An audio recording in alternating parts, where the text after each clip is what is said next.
Сильный ветер крыши рвал, и несмотря на поздний час, в округе вряд ли кто-то спал. Стихия не на шутку разошлась.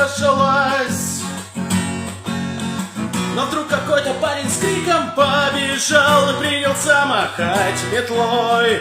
Ах, ветер негодяй, ты спать не помешал, а ну-ка выходи на бой.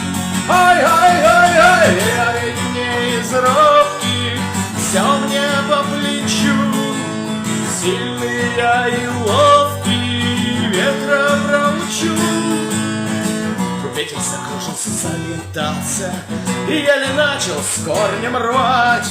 Откуда этот сумасшедший взялся, что вздумал с ветром воевать? Но парень не сдавался и метлой махал, удалял.